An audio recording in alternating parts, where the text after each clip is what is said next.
कि इस बजट की मुख्य बातें क्या क्या हैं उसको अगर आप देखेंगे, 6 स्तंभ बताए जो बजट की बड़ी बातें हैं उसको आप देखिए।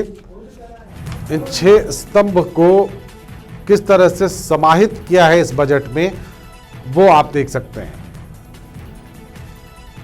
5वां स्तंभ नवप्रवर्तन और अनुसंधान एवं विकास, 6ठा स्तंभ न्यूनतम सरकार और अधिकतम शासन। आम बजट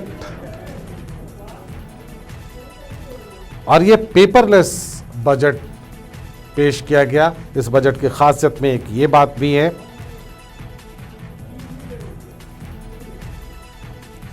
भौतिक वित्तीय पूंजी और आधारभूत संरचना। तीसरा स्तंभ आकांक्षी भारत के लिए समावेशी विकास, मानव जीवन में नवजीवन का संचार करना। चौथा स्तंभ जो इसका मानवीय पहलू हम कह सकते हैं, और 5वां स्तंभ नवप्रवर्तन, 6ठा स्तंभ न्यूनतम सरकार और अधिकतम शासन। ये मुख्य बातें हैं। इसके अलावा जो मुख्य बातें कही की गई हैं उसको ध्यान में रखा जाए। भारत माला प्रोजेक्ट के तहत 13,000 किलोमीटर सड़कें अवार्ड की गई हैं।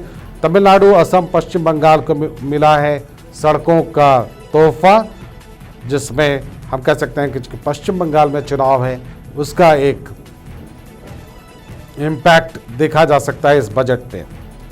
बंगाल को नेशनल हाईवे की सौगात मिली है।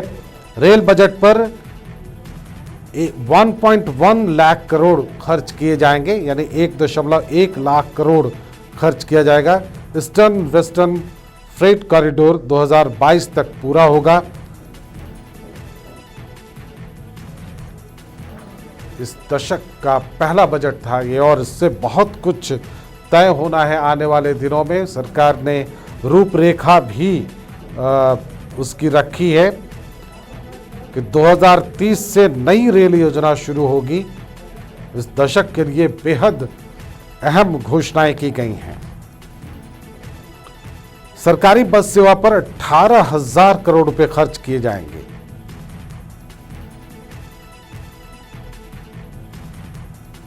बंगाल में राजमार्ग पर 25,000 करोड़ रुपए खर्च किए जाएंगे। हम बंगाल से भी जोड़ने का प्रयास करेंगे, वहां हमारे रिपोर्टर्स मौजूद हैं। इसके अलावा जो अहम घोषणा है उसमें यह है कि 7 बड़े पोर्ट्स प्रोजेक्ट्स को पीपीपी के तहत दिया जाएगा। पावर सेक्टर के लिए 3,05,984 करोड़ रुपए की स्कीम है। ग्राहक अब मर्जी से पावर डिस्ट्रीब्यूटर चुन सकेंगे। ये बेहद अहम बात है। मतलब ये कि जो कंज्यूमर है उसके हाथ में होगा कि वो किससे अपना कनेक्शन जोड़े, किस पावर डिस्ट्रीब्यूटर से अपने घर का कनेक्शन जोड़े। भारत सरकार ने आत्मनिर्भर पैकेज की घोषणा की है। जो इसका ओवरऑल लक्ष्य है वो ये है, और आत्मनिर्भर पैकेज जीडीपी का लक्ष्य जो रखा गया है वो है 13%।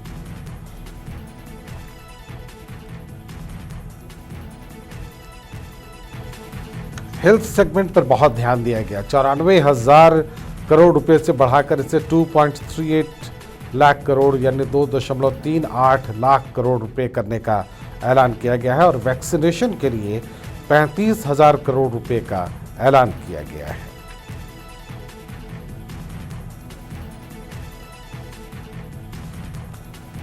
एक अहम घोषणा यह भी है कि टियर 2 और टियर 3 शहरों में अब गैस पाइपलाइन का विस्तार होगा।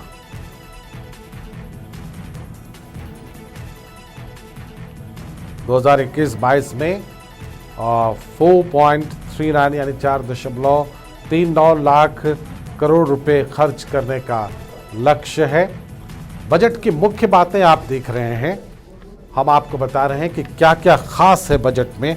कई घोषणाएं हुई हैं, लेकिन अगर आप इस बजट को इस तरह से देखते हैं कि जिस तरह से पहले होता था कि रेल्स किस तरह से, ट्रेन कहाँ कहाँ खुलेंगी, और बजट को उस पूरी अर्थव्यवस्था को लेकर जो एक बजट होता है उसको सिर्फ चंद रेलों के खुलने और नई ट्रेन की शुरुआत पर सिमटा दिया जाता था, या टैक्स रिबेट कितना मिला वो पूरी अर्थव्यवस्था जैसे उसी पर समाहित कर दी जाती थी और सारा शोर शराबा उसको लेकर होता था। ये दोनों ही मुद्दे इस बजट से गायब हैं। मतलब ये है कि अब बजट को अगर आप नए नज़रिए से नहीं देख रहे हैं तो शायद आप बजट समझ भी ना पाए। इसलिए सीतारमण ने इन दोनों ही जो हम कह सकते हैं लोकप्रिय तरीके हैं अपने बजट को वो हाईलाइट करने के, इन दोनों तरीकों से खुद को अलग रखा है और दोनों ही बातों में जो अहम बातें थी दोनों सेगमेंट में उसकी सिर्फ घोषणा की है। जैसे रेल को लेकर उन्होंने जो घोषणा की है, रेल बजट पर 1.1 यानी 1.1 लाख करोड़ रुपए खर्च किए जाएंगे और ईस्टर्न वेस्टर्न फ्रेट कॉरिडोर 2022 तक पूरा होगा। ये अहम बातें कही गई हैं। 2030 से नई रेल योजना शुरू होगी, ये बात उन्होंने कही। लेकिन अन्य मुद्दे जो अर्थव्यवस्था से जुड़े दूसरे सेगमेंट्स हैं जिन पर की बात नहीं हो पाती थी, उन सब मुद्दों को इसमें हाईलाइट किया गया है। अब जैसे 5 नए फिशिंग हब खोलने की घोषणा की गई है। ये वो सेगमेंट है जिस पर की चर्चा कम से कम होती थी। 15,000 आदर्श स्कूल खोले जाएंगे और लेह में सेंट्रल यूनिवर्सिटी खोली जाएगी। ये एक महत्वपूर्ण घोषणा है। आप जानते हैं कि वो एक पॉलिटिकल इशू भी है। इसके अलावा जो छात्रों के लिए और शिक्षा के लिए जो बातें की गई हैं, शिक्षा जो और स्वास्थ्य, ये दो इस बजट के दो महत्वपूर्ण पहलू हैं जिन पर ध्यान देना चाहिए। और तीसरा पहलू है इंफ्रास्ट्रक्चर डेवलपमेंट, जिसको लेकर काफी बात की गई है। उच्च शिक्षा कमीशन के गठन पर इस साल से काम शुरू होगा। शिक्षा के क्षेत्र में यह बड़ी घोषणा है। इंजीनियरिंग डिप्लोमा पर ज्यादा जोर रहेगा लोगों का। देश भर में 100 नए सैनिक स्कूल खोले जाएंगे, ये बेहद अहम है। देश भर में 100 नए सैनिक स्कूल खोले जाएंगे और लेह में सेंट्रल यूनिवर्सिटी खोली जाएगी। इसके कुछ पॉलिटिकल सिग्नल्स भी हैं।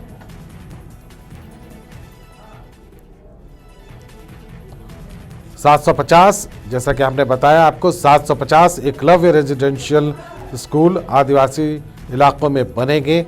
5,000 से अधिक स्कूलों में गुणवत्ता में सुधार किया जाएगा। अनुसूचित जाति के लिए स्कॉलरशिप स्कीम लाई जाएगी।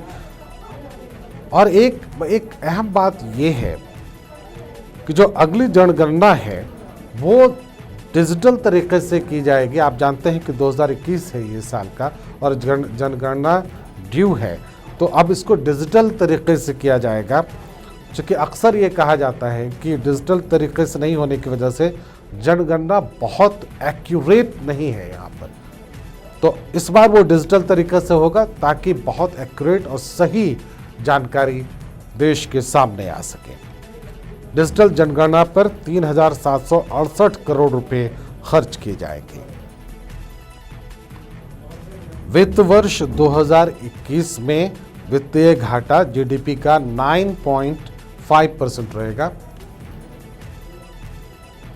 ये हम देखेंगे। और इस समय जो आप स्क्रीन पर देख रहे हैं वो अहम है। कॉटन पर कस्टम ड्यूटी बढ़ाई गई है और जो बातें उन्होंने कही वो एक अहम बात ये भी है कि कोरोना काल से अभी देश उबर रहा है और ख़ासकर इकॉनमी अभी हम कह सकते हैं ठीक से उबर भी नहीं पाई है। ऐसे भी इस बजट को बहुत ध्यान से देखने की ज़रूरत है। हालांकि शेयर बाज़ार की अगर हम बात करें, शेयर बाज़ार ने इसको लेकर शुरुआत में बहुत एहतियात बरता, लेकिन बाद में उसको सपोर्ट भी किया। एक बार फिर शेयर बाज़ार की तरफ नज़र ज़रूर करेंगे हम।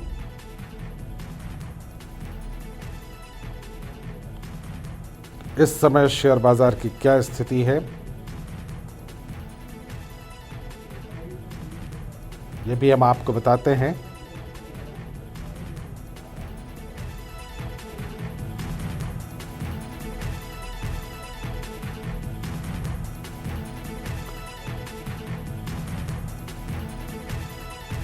शुरुआत में बहुत संभल कर शेयर मार्केट इसे रिस्पॉन्ड कर रहा था,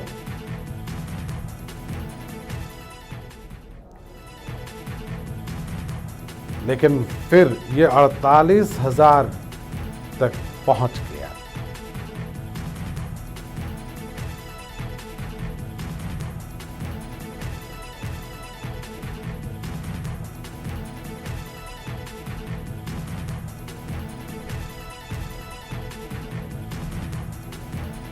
निफ्टी में 3.5% ऊंचाई मिली इसे।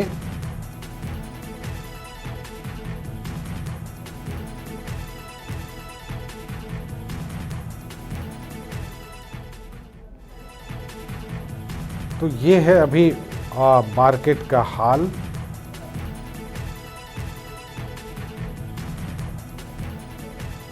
सेंसेक्स इस वक्त 48,115 की ऊंचाई पर है और निफ्टी 14,098 के स्तर पर है।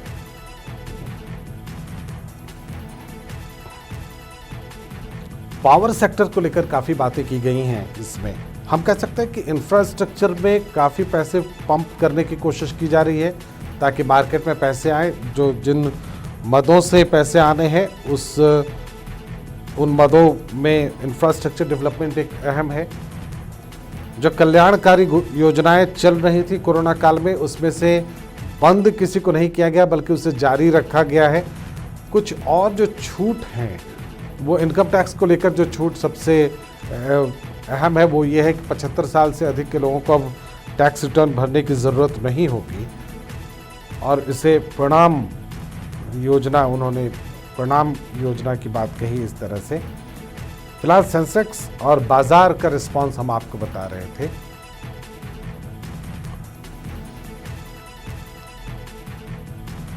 LIC में निवेश की बात जरूर हुई है, जो फिर एक बार मुझे लगता है कि इश्यू बन सकता है, पॉलिटिकल इश्यू बन सकता है। और प्रदूषण के खिलाफ भी एक लड़ाई की बात कही गई है। तो जैसा हमने बताया कि 2-3 सेक्टर इंपॉर्टेंट हैं जिस पर कि काफी बात की गई। उसमें सबसे अहम है इंफ्रास्ट्रक्चर, शिक्षा और स्वास्थ्य। ये बात की गई और साथ में ये भी कहा गया कि किसानों का आंदोलन इस समय चल रहा है और उन्होंने कहा कि 7 साल में दोगुने से ज़्यादा धान खरीदे गए हैं।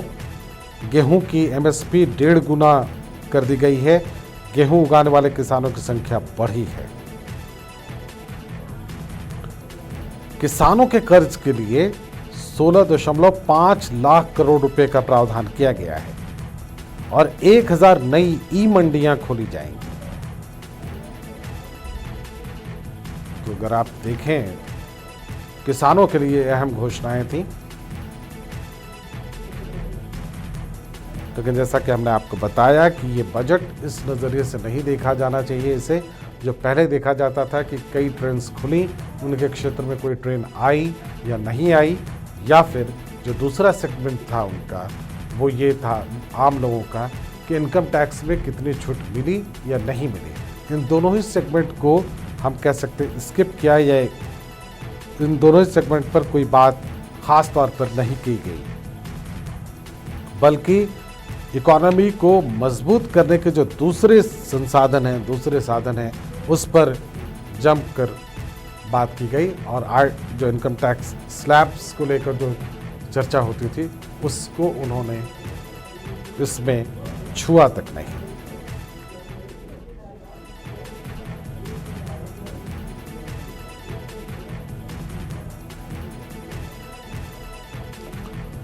जिन्होंने स्टार्टअप शुरू किया उनके लिए अच्छी खबर है। 31 मार्च 2022 तक कोई टैक्स नहीं देना होगा।